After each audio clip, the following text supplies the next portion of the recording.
तो सत्ता की शुरुआत एक शब्द से, यह शब्द है मर्यादा। राजनीति में हमेशा इसका जिक्र किया जाता है। कहा जाता है कि विरोधियों पर जुबानी हमला करते वक्त भी मर्यादा का ख्याल रखना चाहिए। लेकिन आज कांग्रेस नेता राहुल गांधी उसी मर्यादा की सीमा को लांघ गए। राहुल गांधी ने आज बीजेपी आरएसएस पर हमला करने के लिए फिर उस शब्द का इस्तेमाल किया जिसका इस्तेमाल आम आदमी भी करने से बचता है। यह शब्द है दलाली। राहुल ने आरोप लगाया कि बीजेपी और आरएसएस धर्म की दलाली करते हैं।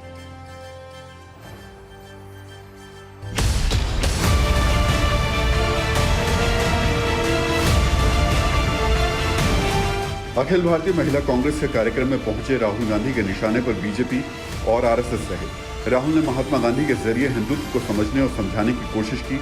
राहुल ने बीजेपी पर धर्म की राजनीति करने का आरोप लगाया और कहा कि बीजेपी और आरएसएस धर्म की दलाली करते हैं। कहीं लक्ष्मी को मारते हैं, कहीं दुर्गा को मारते हैं और फिर कहते हैं हम हिंदू हैं। ये किस प्रकार के हिंदू हैं? ये झूठे हिंदू हैं। ये हिंदू धर्म का प्रयोग करते हैं, ये धर्म की दलाली करते हैं, मगर ये हिंदू नहीं है। सच्चे और झूठे हिंदुओं का फर्क बताते हुए राहुल ने कहा कि बीजेपी की विचारधारा बांटने वाली विचारधारा है। राहुल ने महिला कांग्रेस के कार्यकर्ताओं को जोड़ने का मंत्र दिया और कहा कि हमारा हथियार प्यार है। नफरत से नहीं लड़ना, नफरत हमारा औजार नहीं है, हमारा औजार प्यार है। राहुल गांधी ने नोटबंदी, जीएसटी और किसान आंदोलन को लेकर भी केंद्र सरकार पर हमला किया और कहा कि कांग्रेस की विचारधारा बीजेपी और आरएसएस की विचारधारा से अलग है और वो कभी विचारधारा पर समझौता नहीं करेंगे। और बीजेपी ने कहा है कि राहुल गांधी को इस बयान पर माफी मांगनी चाहिए। माँ दुर्गा, माँ लक्ष्मी, माँ सरस्वती की आक्रमण कर रहे हैं, उनकी शक्तियां क्षीण हो रही है। हम धर्म की दलाली कर रहे हैं। शिव जी का हाथ है, कांग्रेस का हाथ है। महावीर जी का हाथ, कांग्रेस का हाथ है। ये किस प्रकार का वाक्य है? और कहीं ना कहीं ये करोड़ों लोगों के भावनाओं को आहत करने वाला सेंटेंस है, वाक्य है। और मुझे लगता है इसके लिए राहुल गांधी जी को क्षमा याचना करनी चाहिए। वैसे पहली बार नहीं है जब राहुल गांधी ने भाषा की मर्यादा तोड़ी। इससे पहले अक्टूबर 2016 में किसान यात्रा के समापन के मौके पर भी राहुल गांधी ने विवादित बयान दिया था।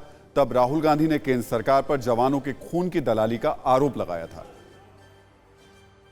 जो हमारे जवान हैं, जिन्होंने अपना खून दिया है, जम्मू कश्मीर में जिन्होंने अपना खून दिया है, जिन्होंने हिंदुस्तान के लिए सर्जिकल स्ट्राइक किया है, उनके खून के पीछे आप छुपे हुए हो, उनकी आप दलाली कर रहे हो। यह बिल्कुल गलत है।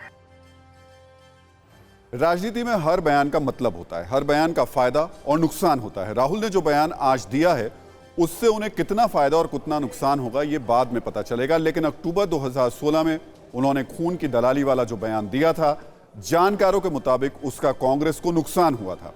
राहुल के बयान देने के 6 महीने के अंदर 5 राज्यों में विधानसभा चुनाव हुए थे। यूपी, उत्तराखंड, गोवा, पंजाब और मणिपुर में विधानसभा चुनाव हुए।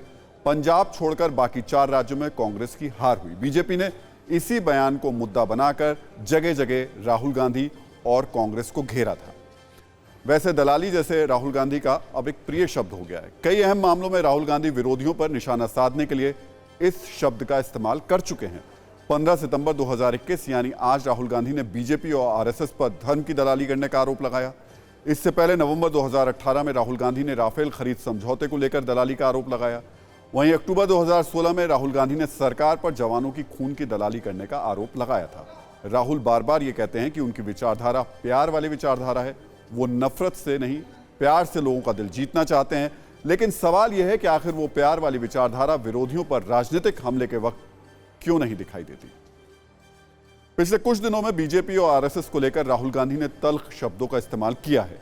आपको बता दें कि इसी महीने जम्मू कश्मीर गए राहुल गांधी ने कहा था कि बीजेपी आरएसएस भाईचारे के बंधन को तोड़ने की कोशिश कर रही है। अप्रैल 2021 में राहुल गांधी ने कहा था कि संघ हमला करना सिखाता है। मार्च 2021 में राहुल गांधी ने आरएसएस पर ट्वीट के जरिए हमला करते हुए बोला था कि संघ को परिवार कहना सही नहीं है क्योंकि संघ में महिलाओं और बुजुर्गों का सम्मान नहीं होता है। मार्च 2021 में चेन्नई में राहुल गांधी ने कहा था कि हम बीजेपी आरएसएस को कुचल कुचल कर उसके टुकड़े टुकड़े कर देंगे। परवाह देश की, सोमवार से शुक्रवार रात 10 बजे TV9 भारतवर्ष पर।